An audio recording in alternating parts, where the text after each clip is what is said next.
கோவை கொடிசியா வளாகத்தில் இன்று கட்டுமானம் தொடர்பான பில்ட் எக்ஸ்கான் என்னும் கண்காட்சியின் துவக்க விழா நிகழ்ச்சி நடைபெற்றது. இதனை கோவை நாடாளுமன்ற உறுப்பினர் கணபதி ராஜ்குமார் ரிப்பன் வெட்டி துவக்கி வைத்தார். கோவை கொடிசியா வளாகத்தில் அனைத்து கட்டுமான பொறியாளர்கள் சங்கத்தின் சார்பாக கட்டுமான பொருட்கள் கண்காட்சியின் துவக்க விழா நிகழ்ச்சி நடைபெற்றது. இதனை கோவை பாராளுமன்ற தொகுதி உறுப்பினர் கணபதி ராஜ்குமார், இந்திய கட்டுமான சங்கத்தின் தேசிய தலைவர் பொறியாளர் விஸ்வநாதன், கோவை மாநகராட்சி மேயர் ரங்கநாயகி, கிழக்கு மண்டல தலைவர் லெக்குமி இளஞ்செல்வி ஆகியோர் கலந்து கொண்டு ரிப்பன் வெட்டியும் குத்துவிளக்கேற்றி வைத்தும் கண்காட்சியை துவக்கி வைத்தனர். பில்ட் எக்ஸ்கான் எனும் தலைப்பில் நவம்பர் 22ஆம் தேதி துவங்கி 3 நாட்கள் நடைபெற உள்ள இதில் 160க்கும் மேற்பட்ட கட்டுமானம் தொடர்பான அனைத்து துறையினர்களும் அரங்குகளை அமைத்துள்ளனர்.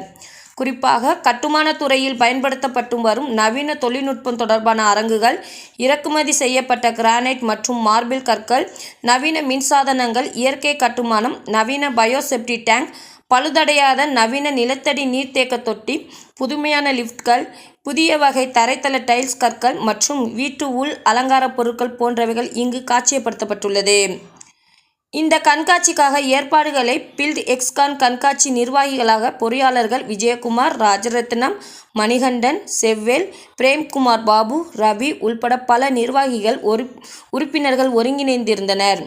காலை 10 மணி முதல் மாலை 8 மணி வரை நடைபெறும் இக்கண்காட்சியில் பார்வையாளர்கள் இலவசமாக அனுமதிக்கப்படுவார்கள் எனவும், இக்கண்காட்சியை நேரடியாக காண்பதன் மூலம் நமக்கு வீடுகளை நமக்கு பிடித்த வகையிலும் அதனை குறிப்பிட்ட தொகையில் உருவாக்க முடியும் என்ற ஒரு நம்பிக்கை ஏற்படுவதுடன், கட்டுமான துறையில் இத்தகைய புதிய தொழில்நுட்பங்களா என்ற விளக்கமும் அனைவருக்கும் கிடைக்கும் என்பது குறிப்பிடத்தக்கது. அனைவருக்கும் வணக்கம். நாங்கள் Coimbatore district all civil engineers association காட்சியா இங்கே பிரம்மாண்டமான முறையில் பில்ட் எக்ஸ்கான் 2024 கட்டுமான பொருட்கள் கண்காட்சியை நடத்திக்கிட்டு இருக்கோம். இங்கே 165க்கும் மேற்பட்ட ஸ்டால்கள் மற்றும் எக்ஸ்டர்னல் ஸ்டால்கள்லாம் இருக்குது. இது சர்வதேச தரமிக்க அரங்குகள் அமைக்கப்பட்டுள்ளன. அதுபோக பொதுமக்களுக்கு மிகவும் பயன்பெறும் வகையில் பார்த்திங்கன்னா செமினார்ஸ் ஆர்கனைஸ் பண்ணியிருக்கோம். மண் கட்டுமானம், அதே மாதிரி electrical wirings, dos and don'ts அப்படிங்கிற மாதிரிலாம் நிறைய மக்களுக்கு யூஸ்ஃபுல்லான டாபிக்ஸில் ஒரு 6 செமினார்கள் அது கொடுத்துட்டு பொதுமக்களும் பயன்பெறணும், ஸ்டூடெண்ட்ஸ் ஃபைனல் இயர் இன்ஜினியரிங் ஸ்டூடெண்ட்ஸும் பயன்பெறணும், அதே மாதிரி எங்களோட மெம்பர்களும் பயன்படணுங்கிறக்காக வச்சுருக்கிறோம்.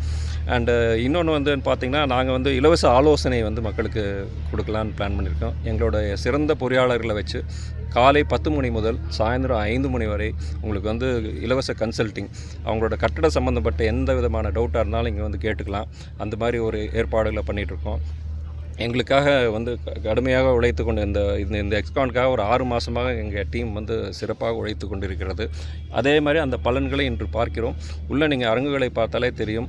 அனைவரையும் இங்கே இந்த பில்ட் எக்ஸ்கான் 2024க்கு அழைக்கிறோம். ஏன்னா நீங்கள் பார்த்தீங்கன்னா நிறைய டெக்னாலஜிஸ் இருக்குது, நிறைய லேட்டஸ்ட் இனோவேட்டிவ் ப்ராடக்ட்ஸ் இருக்குது. இந்த கன்ஸ்ட்ரக்ஷன் இண்டஸ்ட்ரியில் புதுசாக என்னென்னலாம் இன்னோவேட்டிவ் டெக்னிக்ஸ் வந்திருக்கோ அத்தனையுமே அவங்க தெரிஞ்சுக்கிறதுக்கான ஒரு வாய்ப்பாக அமையும்னு நான் நினைக்கிறேன்.